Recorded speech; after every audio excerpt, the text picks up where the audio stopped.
Livro Os Mensageiros, por Francisco Cândido Xavier, pelo Espírito André Luiz. 18. Informações e esclarecimentos. A volta de Ismalha ao círculo da conversação impediu o prosseguimento do assunto. Aproveitando talvez a oportunidade, Aniceto perguntou ao administrador: "Que me diz da continuação de nossa viagem?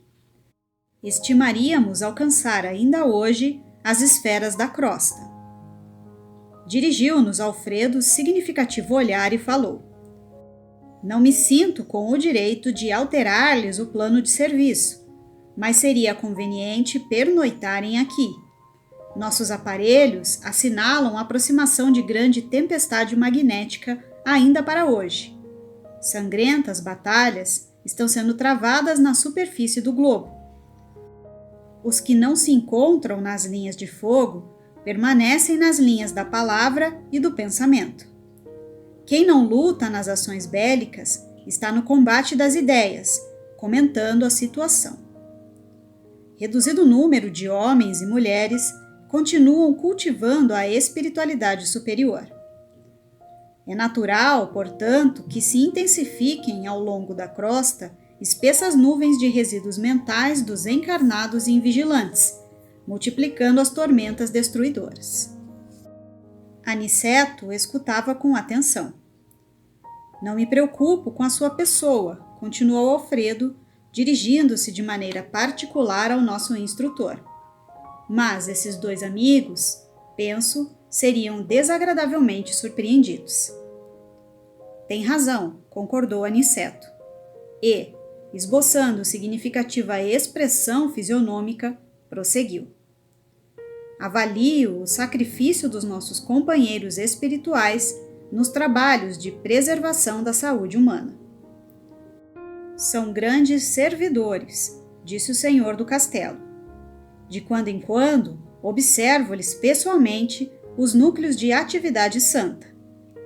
A humanidade parece preferir a condição de eterna criança. Faz e desfaz os patrimônios da civilização, como se brincasse com bonecas.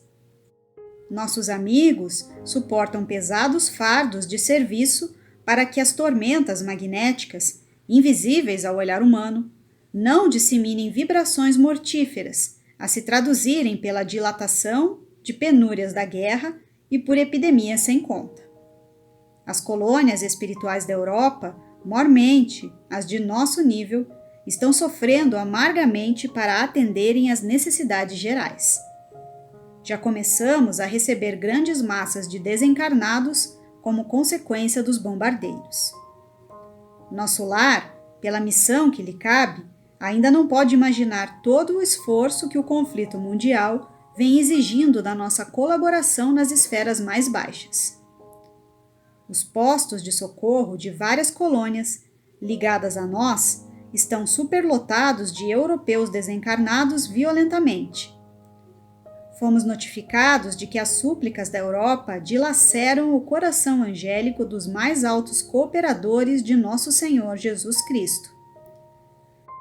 Aos terríveis bombardeios na Inglaterra, na Holanda, Bélgica e França, sucedem-se outros de não menor extensão. Depois de reiteradas assembleias dos nossos mentores espirituais, resolveu-se providenciar a remoção de, pelo menos, 50% dos desencarnados na guerra em curso, para os nossos núcleos americanos. Temos aqui o nosso campo de concentração com mais de 400. "Mas não há dificuldade no socorro a essa gente?" indagou Aniceto em tom grave. "E a questão da linguagem?" "Os serviços de socorro, apesar de intensos na Europa, têm sido muito bem organizados", explicou Alfredo. "Para cada grupo de 50 infelizes, as colônias do Velho Mundo fornecem um enfermeiro instrutor, com quem nos possamos entender de modo direto. Desse modo, o problema não pesa tanto, porque nossa parte de colaboração consta de fornecimento de pessoal de serviço e de material da assistência. Não seria, porém, mais justo, indagou Vicente, que os desencarnados dessa espécie fossem mantidos nas próprias regiões do conflito? Alfredo sorriu e explicou. Nossos instrutores mais elevados são de parecer que essas aglomerações seriam fatais à coletividade dos espíritos encarnados. Determinariam focos pestilenciais de origem transcendente, com resultados imprevisíveis. Inúmeros de nossos irmãos que perdem o corpo nas zonas assoladas não conseguem subtrair-se ao campo da angústia. Mas quantos ofereçam possibilidades de transferência para cá, dentro das nossas cotas de alojamento, são retirados dali sem perda de tempo, para que seus pensamentos atormentados não pesem em demasia nas fontes vitais das regiões sacrificadas. Nesse interim, Aniceto interveio esclarecendo. Embalde, voltarão os países do mundo aos massacres recíprocos. O erro de uma nação influirá em todas, como o gemido de um homem perturbaria o contentamento de milhões. A neutralidade é um mito, o insulamento uma ficção do orgulho político. A humanidade terrestre é uma família de Deus, como bilhões de outras famílias planetárias no universo infinito. Em vão, a guerra desfechará desencarnações em massa. Esses mesmos mortos pesarão na economia espiritual da Terra. Enquanto houver discórdia entre nós, pagaremos doloroso preço em suor e lágrimas. A guerra fascina a mentalidade de todos os povos, inclusive de grande número de núcleos das esferas invisíveis. Quem não impunha as armas destruidoras, dificilmente se afastará do verbo destruidor, no campo da palavra ou da ideia. Mas todos nós pagaremos tributo. É da lei divina que nos entendamos e nos amemos uns aos outros. Todos sofreremos os resultados do esquecimento da lei, mas cada um será responsabilizado, de perto, pela cota de discórdia que haja trazido à família mundial. Alfredo, que parecia ponderar seriamente os conceitos ouvidos, observou. É justo. Aniceto voltou a considerar após silêncio mais longo. Estive pessoalmente a semana passada em Alvorada Nova, que fica em zonas mais altas, e vinha saber que avançados núcleos de espiritualidade superior dos planetas vizinhos, desde as primeiras declarações dessa guerra, determinaram providências de máxima vigilância nas fronteiras vibratórias mantidas conosco. Ensinam-nos os vizinhos beneméritos que devemos suportar nos próprios ombros toda a produção de mal que levarmos a efeito. Somos, finalmente, a casa grande, obrigada a lavar a roupa suja nas próprias dependências.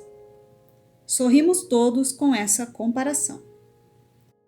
Ismália, que permanecia em silêncio, não obstante a funda impressão que se lhe estampara no rosto, considerou com delicadeza. Infelizmente, na feição coletiva, somos ainda aquela Jerusalém escravizada ao erro. Todos os dias somos curados por Jesus e todos os dias conduzimo-lo ao madeiro.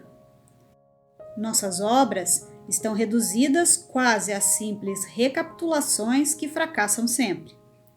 Não saímos do estágio da experiência e, dolorosamente para nós, estamos sempre a ensaiar no mundo a política com os Césares, a justiça com os Pilatos, a fé religiosa com os fariseus, o sacerdócio com os rabinos do Sinédrio, a crença com os jairos que acreditam e duvidam ao mesmo tempo, os negócios com os Anáses e Caifáses. Neste passo, não podemos prever a extensão dos acontecimentos cruciais. Encantado com as definições ouvidas, aventurei-me a dizer: como é angustiosa, porém, a destruição pela guerra. Nestes tempos, contudo, observou Alfredo bondosamente, a prece é uma luz mais intensa no coração dos homens. Bem se diz que a estrela brilha mais fortemente nas noites sem luz. Imaginem que, para iniciar providências de recepção aos desencarnados em desespero, já fui, mais de uma vez, aos serviços de assistência na Europa. Há dias, em missão dessa natureza, fomos, eu e alguns companheiros, aos céus de Bristol. A nobre cidade inglesa estava sendo sobrevoada por alguns aviões pesados de bombardeio. As perspectivas de destruição eram assustadoras. No seio da noite, porém, destacava-se a nossa visão espiritual, um farol de intensa luz. Seus raios faiscavam no firmamento, enquanto as bombas eram arremessadas ao solo. A chefia da expedição recomendou nossa descida no ponto luminoso. Com surpresa, verifiquei que estávamos numa igreja, cujo recinto devia ser quase sombrio para o olhar humano, mas altamente luminoso para nossos olhos. Notei então que alguns cristãos corajosos reuniram-se ali e cantavam hinos. O ministro do culto lera a passagem dos Atos, em que Paulo e Silas cantavam à meia-noite na prisão, e as vozes cristalinas elevavam-se ao céu, com notas fervorosas de confiança. Enquanto rebentavam estilhaços lá fora, os discípulos do Evangelho cantavam, unidos, em celestial vibração de fé viva. Nosso chefe mandou que nos conservássemos de pé diante daquelas almas heróicas que recordavam os primeiros cristãos perseguidos em sinal de respeito e reconhecimento. Ele também acompanhou os hinos e depois nos disse que os políticos construiriam os abrigos antiaéreos, mas que os cristãos edificariam na terra os abrigos antitrevosos. Às vezes, concluiu o senhor do castelo em tom significativo, é preciso sofrer para compreender as bênçãos divinas.